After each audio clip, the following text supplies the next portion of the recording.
Good morning, Joe. Good morning, Kelsey. How you doing today? Oh, I'm good. It's been a crazy, crazy cool 2 weeks. Yes, that's a really great way to put it because it has. I know you were gone, I was gone. I am feeling extremely peaceful with my adventure to the ocean and lots of connecting. Yes, So, I adventured to Kansas City and I was exploring a lot, and it was fantastic. It was a good trip. And it's so so, funny that we both went to explore things and hadn't really planned on leaving at the same time, but then it just kind of worked out. well, when we traveled this past week, we didn't even know what we were going to be exploring. Mhm. We knew we needed to do some traveling. Yes. Pretty neat. So today we're talking about, do you waste time on worrying? And I'll just tell everyone that yes, I do. I am aware, and I don't want to waste time on worrying, but I do. And this is going to be, we just talked before we got on about how we're going to do 2 segments on this because we understand that it's a big topic actually of how much energy we do waste on that, right? Oh, absolutely. Yes. How much time do we spend in our own head, thinking about all the things that could happen? And it's a lot of time. It's a lot of time. And to dissect the why and then how to move through it so that eventually we can stop was absolutely worthy of a 2 session lyrical lessons for life. Right. So this idea of worrying, I do think that it's useful to some extent, right? This idea of there is some element of contrast, right? When we're worrying about something, Mhm. but when you worry about something upcoming or whatever, the problem for me is when I worry to a point where I start to write this script that maybe I don't really want to come true, right? That's exactly what it is. Hi, Rhodey. That is really what it is, that you're thinking about something that you really don't want to come true. And what I love about the brain is it's super complex, but it has no idea the difference between a story and reality. Oh, And so if it doesn't have an idea between the story and reality, are you creating a reality that you don't want because you're worrying about it so much? oh, 100%. Also doesn't know the difference between you worrying about an upcoming presentation or an upcoming deadline or an upcoming event with family members you don't want to spend time with. It doesn't know that versus there's a saber-toothed tiger that's going to attack you. Right.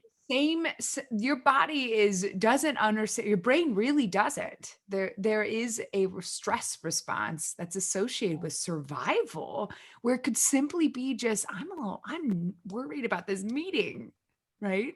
Right. It doesn't Right. And then in that space, you lose real rational thinking in that space because you're reactive.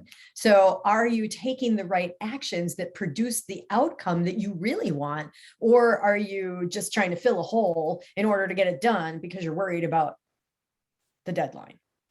absolutely. Now, it's really easy to tell ourselves, well, I'm not going to waste time on worrying. And as much as we keep doing these episodes, and I understand logically what's going on. I understand I don't need to waste time on worrying. Do I? Of course I waste time on worrying. I'm a human being. Uh, and so this thought process of, once we start to become aware, right, we can slow it down a bit, right? But there is some good.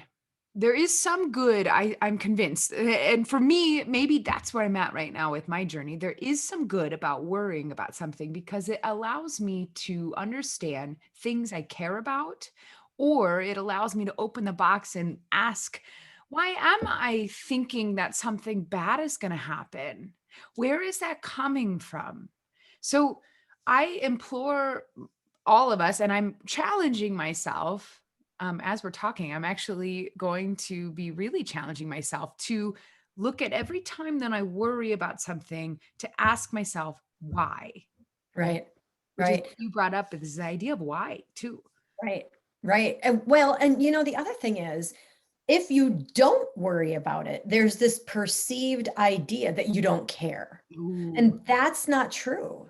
no. Even if you don't worry, you can still care. You don't have to worry needlessly or overthink it, but you can still show how you care about it by giving it attention in the present moment. So, there's this whole idea that when we worry, we're worrying about what? Future something. That takes us out of the present moment. So you absolutely still care about the thing, especially when you're able to stay present with it. I love that. And if you're worrying about future moments, though, what are those future moments? Because I've caught myself worrying about something, seeing a future result, right? And we all understand you can't do anything about some of Right. those future thoughts. But if you catch yourself with a future thought that you really wish you weren't thinking of. So let's say it's a meeting and you have to give a presentation and you're worried about it. Okay. This just happened to me last night. Okay. Yep. And it went very well. We did a program. And then on the last part of the program, we introduced some of the lyrical lessons for life that we've been working on every week.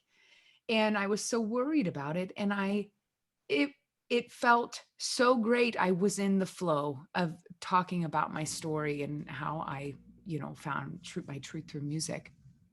And for me, as I go back and I think about the worry I had for the presentation, it reminded me of some things I want to still work on, of maybe some unworthiness that I still have, or uh, that I didn't fully believe in myself a little bit, right? Because I was Right. questioning whether or not it was going to go Right. well. And so if we dissect that worry, there might be something in there that we uncover, that we want to work on, right? Right. Absolutely. Well, and the idea that worrying about something we're planning for comes from past experiences is Mm. very real. Did you stand up and do a presentation a different time and it sort of failed? People didn't laugh, they didn't clap, they didn't resonate, they left without talking to you afterwards. All of those things can put us into a place where then we expect that's going to happen again in the future. And that's why we worry instead of letting it be its own new moment. Right. And so it's a very real thing to look at a past experience and think it's going to happen again. And again, that's past and that's future, and that's not right in the present moment. And, but all of those things, it all comes back to that whole idea of, am I worthy? Are they going to hear what I'm trying to say? It's tough. It can be really tough to discern between worry and productive action, right? Like, oh, if I worry, I'll be more productive, when in essence, you may not be, you know, Exactly. be hard. Exactly. And as much as we might know that, we still do. We still Right. worry. And so let's in moments when we worry, can we talk some about like things we can do to allow it to, as you put, and I love it when you remind us all the time of being in flow. Being in flow and staying in the present moment. Absolutely. Well, and it's a matter of, if you can stay in the present moment to prepare for what could be, you're still in the present moment. So it's okay to take the idea of what could happen and create a plan, but then you can't get so stuck with the plan that you forget to exist in the present moment. Does that make sense? Yes. Say it one more time. Say it. Sure. So you can, prepare for what you want to be the outcome, right? And you take action so that that is what you're moving towards. And or you can prepare for what you don't want the outcome to be by knowing maybe the actions you could take, but you have to stay in the present moment so that you can experience it as it's supposed to be. You have to be able to, you have to let that go. You have to let the outcome go so you can stay in the present moment. So be prepared. What are you laughing at? I love that. You do. You have to let the outcome go. Every time I waste time on worrying, I want to kick myself. And then I go, and then, so I don't know if anyone else feels this way, but as we keep going every week, okay, so I'm worrying about something and I'm aware I'm not in the present moment. So then I go, okay, well, I'm not gonna worry, right? And now I'm kicking myself. So now I'm judging myself, and I'm like, you're not supposed to judge yourself. We're supposed to observe what's going on. And so then I get to that point, and then it's logically, I understand. And I think I want to know if anyone else feels this way. We logically know what we would tell a friend that's going through some of these things. But in the moments where, the shit hits the fan and we're like, crap, I am really worried about this thing. Mhm. What happens when we spiral? Now, I haven't spiraled in probably what, 6 days, so I'm doing really well. maybe maybe it was 8 days. What is it, we needed that sign that says how many days it's been since an accident, at the workplace. Oh, that's right. Need that for my life, because I'm grateful after they happen, but they're, you know, as much as I don't think they were, I wish they weren't. I know that I've had panic attacks, Yeah. I've had them before. And I had one recently. Was it last week when I called you, I think? Yep. And I knew I was having it. I knew it. There's a point at which we cannot, I don't, for me at least, no matter how strong I'm getting, there's sometimes when you just spiral and your brain does some things and you understand what's going on, and it's really hard to get out of the muck, to pop out of it. And because you Right. worry, and it is this little snowball that gets bigger as it's going down the hill, and it's collecting all the snow.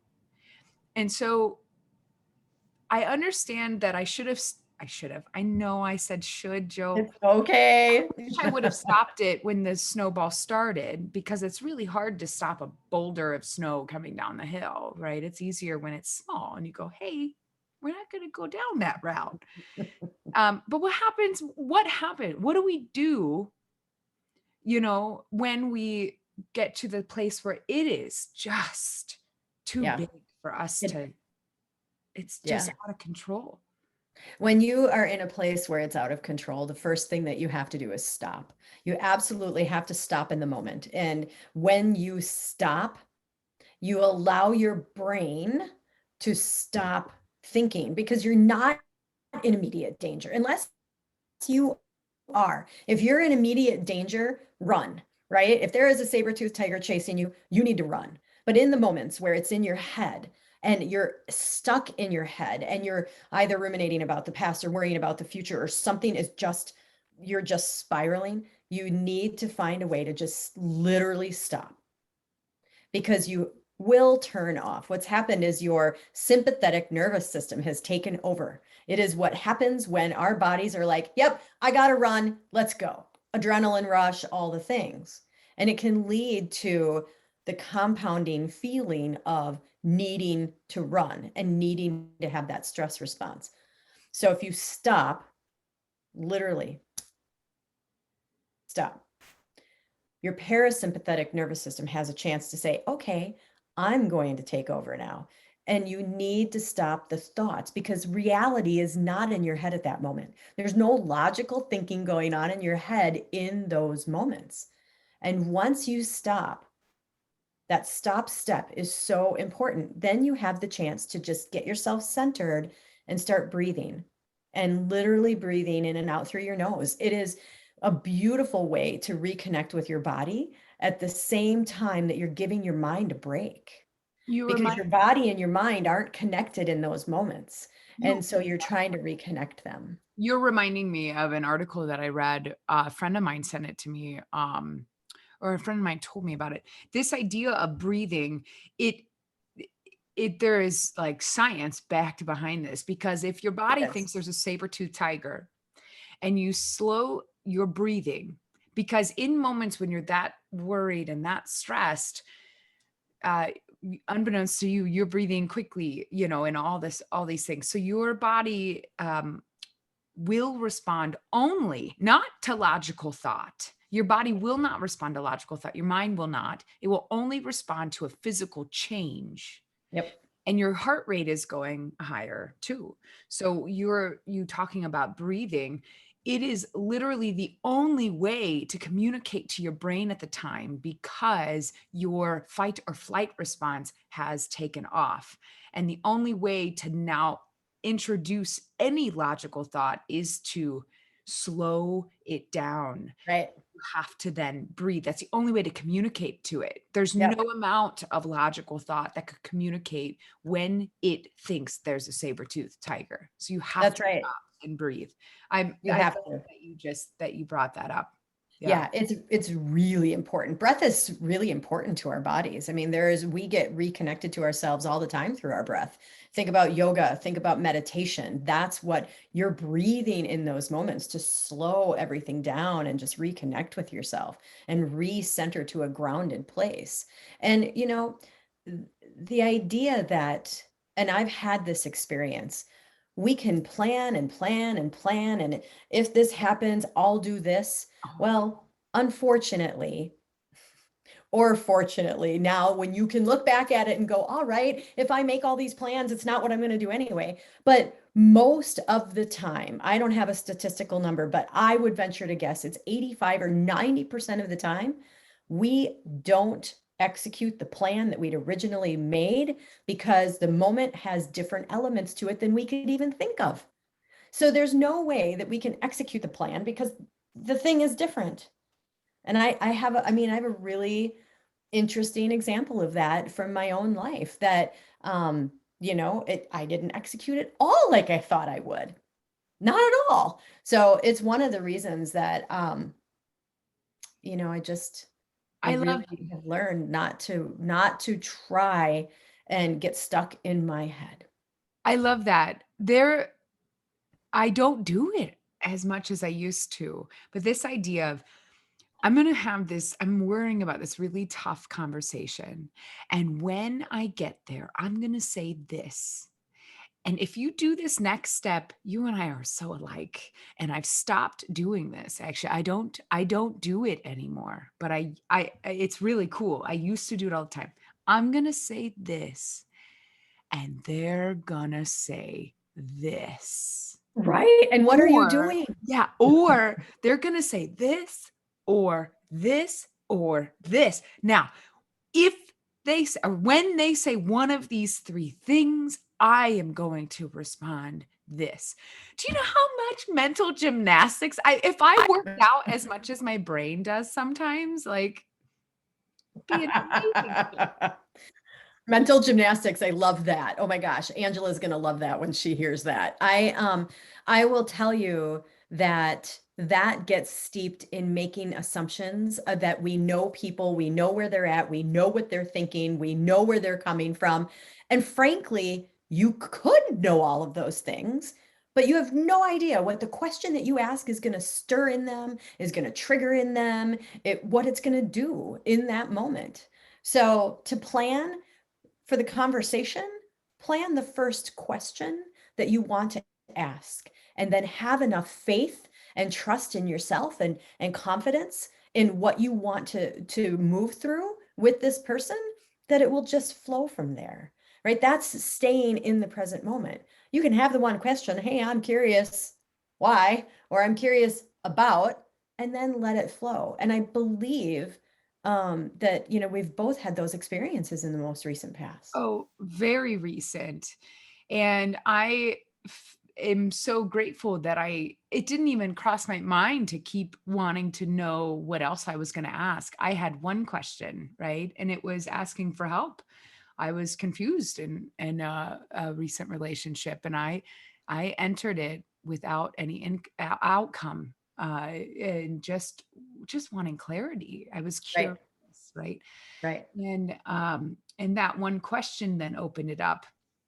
And you were talking about, we're talking about this mental gymnastics of thinking of what they're going to respond and say and do and all these things. And it's this idea of just think about how much time we spend worrying about what could happen. Right. And then you have no energy left Right. when the thing happens. Yeah. Well, and we need to discern the amount of time that we want to spend in that place of worry and suffering through the worry versus being happy and present in these moments. And if you know that difference for yourself, it will help you move through overthinking in your head. I saw a quote one day that said, worrying is like praying for what we don't want. Ugh, And I'm like, oh, yeah, because, it really, when you think, you're putting it out there, right? you You're are. putting it out there. So, yeah. You are. Oh, yeah. I love that. So we're gonna do another full conversation about this. Yeah. I mean, Yep. because we this resonates so strongly with us. So, and I'm gonna Oh, the things, yeah, the and I'm things that gonna are going on. exactly. We're gonna do Bob Marley's Three Little Birds for next week. So give that a listen. And I think, did you have something you wanted to leave everybody? Oh, yeah, the quote. Yeah. So this quote, and I believe that this is so true. And, for me, for my own self, I have never, I always say never, I've never been an overthinker. I had a few family members that, were overthinkers. And for some reason, that just wasn't one of the traits I got in the family.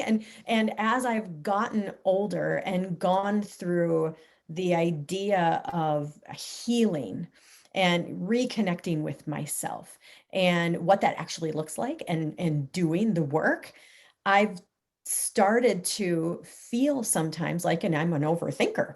And but as I connect dots, I'm realizing that I'm able to stay more present. And I found this quote that just resonated, and it says, sometimes the worst place you can be is in your own head.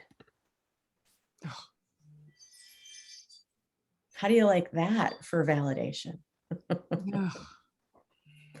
Comment about that quote. Sometimes the worst place you can be is in your own head, because that resonates very strongly with me. And this idea of coming through it to where you can actually appreciate your own head is the coolest thing. But at Right. least being aware of some of the obstacles we introduce ourselves. Yeah. It's so nuts. It And is. a It fun is. challenge that we get to do here weekly, right? Starting to tackle those obstacles, right? Right. That's right. So I'm excited to continue the conversation. Same This is here. a big one. All This is right. a big one. Well, comment, let us know what this is coming up for you, and we will see you next Friday as we dive further into Do You Waste Time on Worrying Part 2. Part two is right. Love and light, you guys. Have a great week. Bye-bye. Bye, Kelsey. Bye.